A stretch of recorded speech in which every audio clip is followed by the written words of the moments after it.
We have some major breaking news as it has been announced that the judge in the case for 2311 Front Row against NASCAR, he has ruled against the teams and has denied the preliminary injunction for 2311 and Front Row Motorsports. What's going on, guys? It's Daniel and welcome back to our video. As I just said a second ago, we got some pretty massive and major breaking news as it has been announced that U.S. District Court Judge Frank Whitney, who's been the judge in the case for 2311 Front Row against NASCAR in the lawsuit, he has denied the preliminary injunction for the teams. Here was reported by All Reports. U.S. District Court Judge Frank Whitney rules in the 2311 and Front Row versus NASCAR preliminary injunction that the teams did not meet their burden as required for him to grant one. He says at this time, plaintiff has not met the burden as required for a preliminary injunction. Should circumstances change, plaintiffs may file a renewed motion for a preliminary injunction. Therefore, the court denies plaintiff's motion without prejudice. However, the court intends to assign this case to the fast track as defined in this court's standing orders.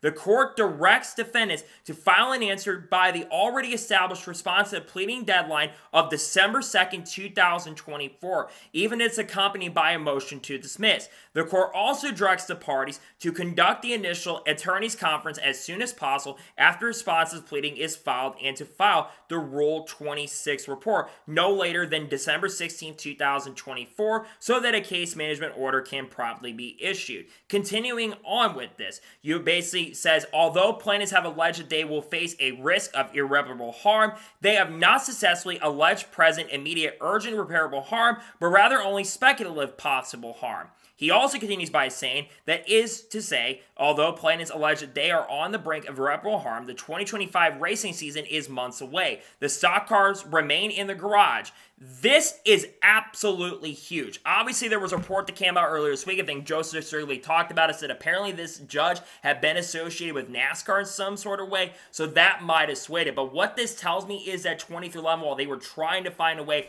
to get more evidence to go up against NASCAR, they were not going to be able to find a way to get this done, which I think is a really, really big shame. So what does this mean for the teams going forward involved in the case? Well, of course, they can appeal, which they have, I believe, until December 2nd or December 16th to get that done. But if they don't appeal this, which, again, I do expect that 2311 and Front Row and going up against NASCAR, I think that they're probably going to appeal it in some way, shape, or form. What I think will happen is that if they don't get this appeal granted and they get it denied again with the appeal, you're going to see 2311 and Front Row enter open cars. It's no secret that both 2311 and Front Row have been heavily rumored that they are likely going to expand to three-car operations in 2025. It's been rumored that Riley Herbst is going to head over to 2311, join teammates Tyler Reddick and Bubba Wallace for next year. Bubba Wallace, of course, just signed a multi-year contract extension with 2311. And then, of course, at Front Row, they've been expecting to have Zane Smith join the team for next year. But what does this mean for Zane Smith and Riley Herbst at this point? Will NASCAR deny the purchase of those charters? I'd have to think they're going to deny it at this point, because NASCAR basically wanted it denied. But this is absolutely major going forward for 2311 and Front Row. This also could be the end of the lawsuit. It would not shock me or surprise me if you just see them settle at this point and sign it. But I don't think 2311 and Front Row are going to back down. When I looked at this case going into it, 2311 and Front Row, they had their side of things, and they had some really, really good points when it came to the lawsuit. But when NASCAR presented their side of the story, it looked to me like they had a really good case. So it's really subjective at this point for the judge.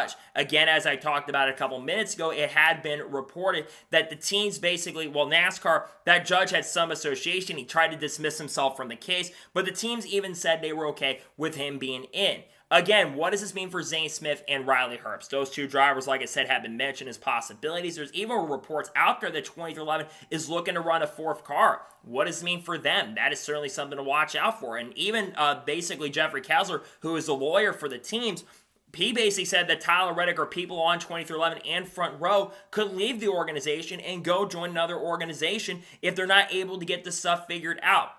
I think this could either, one, be the end of the lawsuit going forward, or number two, this could be just the beginning for the teams to appeal. And they've got plenty of time to appeal this case. But I think that this has a major effects on the silly season going forward. And NASCAR can just take those charters now. And basically, they only have 2 months to sign those charters. But even today, during the State of Sport address, Steve Phelps said that they're not planning to discuss anything in regards to the charter stuff at the moment. So I think that the future of 2011 and Front Row does become a little bit uncertain at this time. Unless, of course, they decide to either, one, basically sign the charter agreement, the new one coming in, or number 2, they'll just have to shut down. And what this means, they'll run at open cars. I think that Daytona 500 definitely just got a little more interesting, which I think will make it very, very fun. But I think the fact that they kept saying they could run as open cars, even though that they said that they had to sign that new case, and basically the judge probably looked at the law, the charter stuff, probably said that's not entirely accurate or true. But I think for 2011 and Front Row Motorsports, it is a little bit disappointing for their side. Obviously, they want to get the sport changed and turn the sport in a much better position. Now, what does 2011 and Front Row do? Again, I think they either have to, one, sign the charter agreement if they're going to want to keep their charters, or they're just not going to let them sign it at this point, and NASCAR can take those charters. I think for Michael Jordan, everybody involved, it is very, very disappointing for their side of things, and I think we all kind of wanted to see them end up winning this lawsuit. And again, there still is a chance and possibly this could get appealed as this lawsuit's going on, right? Because this could be the end of the lawsuit. I wouldn't be surprised or shocked if you see 2011 and Front Row basically either, one, appeal the lawsuit, which we don't know if they're appealing at this time. They probably are going to. But I think this has major effects a little bit on the silly season as well for things going forward. To me, it's going to be very interesting to see how things play out and progress throughout the rest of this lawsuit, but I think it's disappointing for the teams involved in the lawsuit, right? Obviously, they want to make the sport a lot better. We already do know, of course, that the teams are expected to get 50% of the TV revenue. That's what NASCAR's attorney, Chris Yates, had said. But basically, were expecting to get those charters. And now, with them not going to have charters most likely for next year, this is really, really unfortunate. And I wonder in some of these contracts, what does it mean for Tyler Reddick, right? What does it mean for everybody else involved? What does it mean for all the other parties? That's something that we're going to have to watch and wait and see. You've got 20 through 11 that, of course, is involved in trying to win a championship this year. And now you've got this lawsuit update, and I think it's really disappointing for their side of things. But I'm also not shocked and surprised to see this, unfortunately. I thought there would be a chance that the teams would win. I thought they would get it granted because of the open stuff, but I guess the judge said, nope, you're not granted it at this point. And I do think it is disappointing for the teams that it had to get to this point. Again, I'm not shocked. I'm disappointed to see this outcome come in, but I'm also not surprised.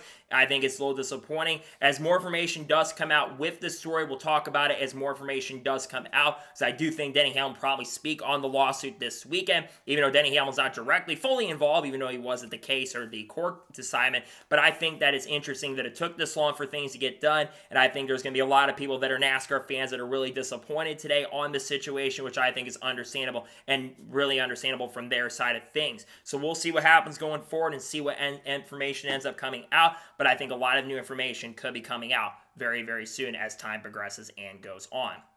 So, that is going to be today's special breaking news episode. I want to thank you guys for watching. Please subscribe to the channel. Notifications on soon if I win a video does go live on my channel. Follow me on Twitter, Facebook, and Instagram, and support me on Patreon as well. Let's go below that and comment below your thoughts below on today's episode. What do you think 2011 and Front Row will do in regards to the injunction case, and do you think they'll make a decision to appeal it? Let me know your thoughts in the comments below. Later tonight on the channel, see reactions to the NASCAR Craftsman Truck Series Championship, talk about who won the race and the championship. Then tomorrow we'll do the same thing, reactions to Cup and Xfinity Series qualifying, and then of course we will do reactions to Xfinity race and to Shane Van Gisbergen video, talking about people like Haley Dean, Carlos Kerbush, all that kind of stuff, and Kyle Larson, Kyle Busch, Bubba Wallace, Chase Elliott, you name it this week. We got a lot of great content dropping over the course of the next couple days. We'll probably talk more about this on Monday, especially as more information does come out. I think it's going to be a very busy weekend. A lot of crazy stuff is expected to come out very, very soon.